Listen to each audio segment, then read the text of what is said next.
Hey, what's up? Here with my friend Jay, and we are interviewing him about failure today.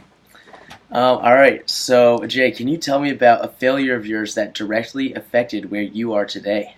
Yeah, for sure. So in high school, actually, as a sophomore, I tried to apply for a prestigious summer program back where I'm from in Georgia. Nice. And yeah, it was the first time I really experienced a failure of a magnitude that really impacted my life. For one, I really thought I was going to get into the program, and I really wanted to get into the program. It was sort of like a dream of mine.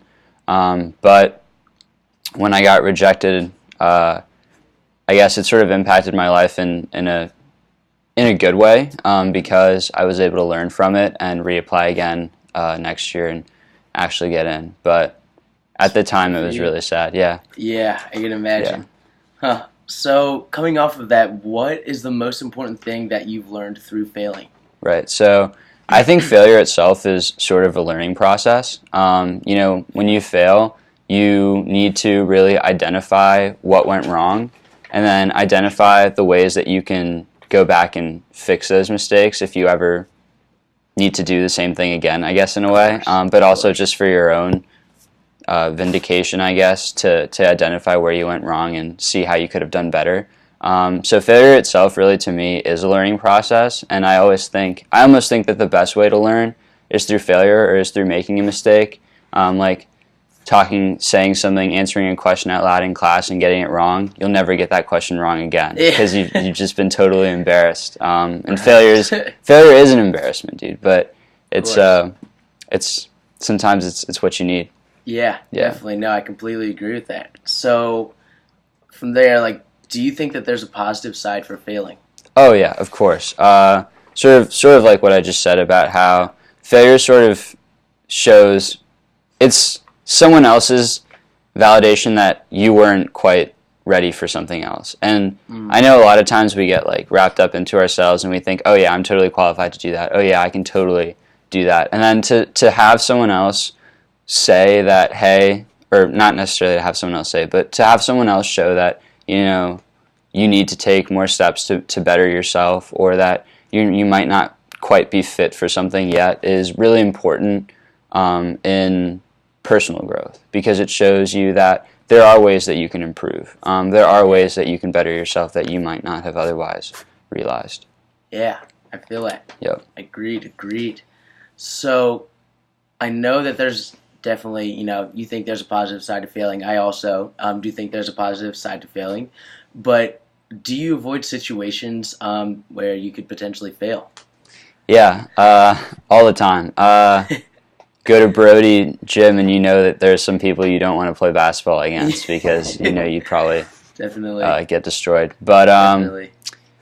on a more serious note, I think I definitely do. I know I don't. None of us would like to admit it, but we definitely try to avoid situations where we might fail, and Of course. it's sort of the reason why we might be hesitant about things. I think that's not necessarily a bad thing that we avoid things because we don't want to fail. It Of stops us course. from doing a lot of stupid things Yeah, too. right. Right. So Definitely not a bad thing all yeah, the time. but definitely there are things we avoid because we fear failure for sure. Awesome. Yeah, Yeah. Yeah, yeah.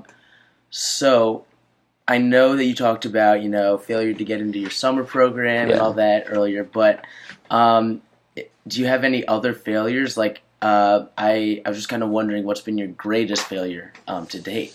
Right. That's a tough question. I always say that one is my biggest failure because I always see it as my first major failure. I mean, obviously I failed many times before, Of but course, of the course. first Yeah. failure that I really sort of put a lot of effort into achieving something and it not having worked out my way.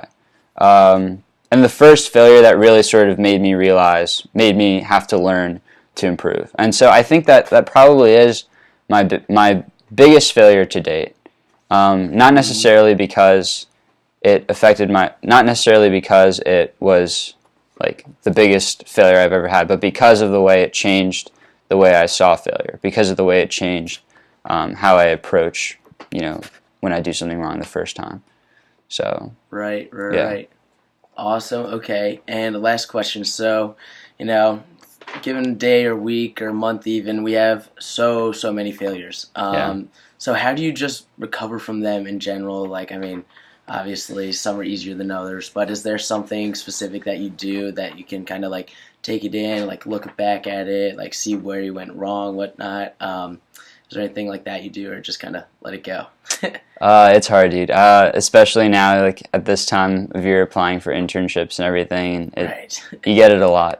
But as for what I do, I mean, I think it's all about the attitude you have and the mindset you have. And I think that I've sort of carried this attitude that there's always going to be another opportunity. There's always going to be a brighter day ahead. And the problem with people like failing something and